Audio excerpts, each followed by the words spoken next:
ഇന്ന് തന്നെ ഡൗൺലോഡ് ചെയ്യൂ. കാണൂ നിങ്ങളുടെ ഫേവറേറ്റ് ഷോസ്. എന്റെ മകളെ സ്വതന്ത്രമായി കാണാനും ജീവിക്കാനുള്ള സമയം ആയിട്ടില്ല രാജു. ഞാൻ എന്റെ മകളെ കാണാൻ വന്നു എന്നറിഞ്ഞ ഋതുമോൾക്ക് അവളുടെ അച്ഛനെ നഷ്ടപ്പെടും.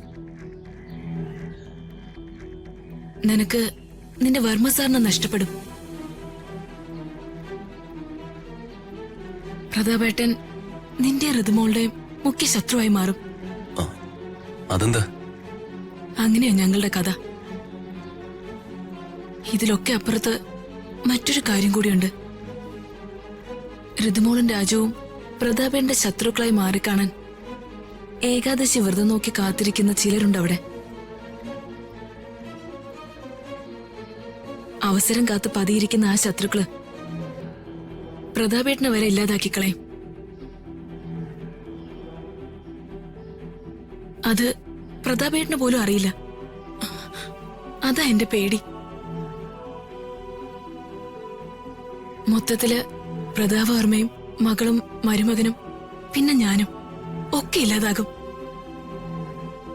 നമ്മളെ ഇല്ലാതാക്കാൻ കെൽപ്പുള്ള ശത്രുക്കള് പ്രതാപേട്ടന്റെ കൂടെ തന്നെ ഉണ്ട്. അമ്മയ്ക്ക് എന്നോടെങ്കിലും സത്യം പറഞ്ഞൂടെ? നീ എന്നോട് ചോദിച്ചിട്ടില്ലല്ലോ. ഞാനൊന്നും പറയാതിരുന്നിട്ടുമില്ല. എന്താ നിനക്കറിയേണ്ടത്? വർമ്മ സാറും അമ്മയും തമ്മില് അകലാനുണ്ടായ കാരണങ്ങൾ എന്താ?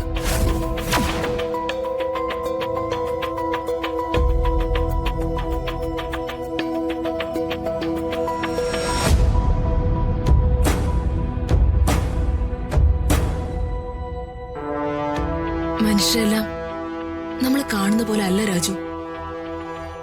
ദൈവമായി അവതരിച്ച് സമൂഹത്തിൽ മാതൃകയായി ജീവിക്കുന്ന പലരുടെയും ഉള്ളില് ഒരു ചെകുത്താനുണ്ട്.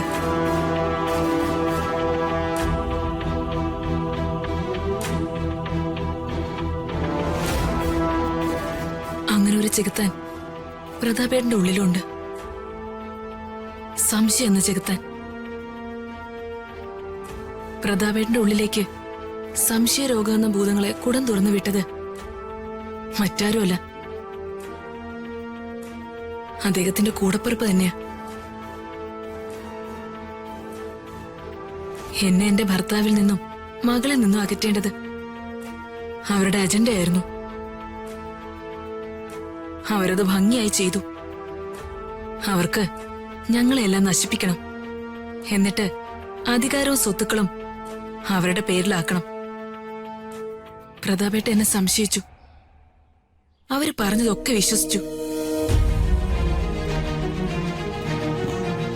ഇതെല്ലാം ഒരു ഭാര്യ എന്ന നിലയ്ക്ക് അമ്മയ്ക്ക് വർമ്മ സാറിനോട് തുറന്നു പറയാറുന്നില്ലേ? 1000 തവണ ഞാൻ പറഞ്ഞതാ മോനെ. അദ്ദേഹം വിശ്വസിക്കണ്ടേ? മന്ത്രിയല്ലേ അദ്ദേഹം. സ്വന്തം ഭാര്യ അവിശ്വസിച്ച ആള് നാട്ടുകാരെ എങ്ങനെ സേവിക്കാനാ? സ്വന്തം കുടുംബത്തിന്റെ ഭദ്രത സംരക്ഷിക്കാത്ത ആള് നാടിന്റെ ഭദ്രത എങ്ങനെ കാത്തു സംരക്ഷിക്കാനാ? അദ്ദേഹം തെറ്റുതിരുത്തി വരുന്നൊരു കാലം ഉണ്ടാവണേന്ന് ഞാൻ ദൈവത്തോട് പ്രാർത്ഥിക്കുക.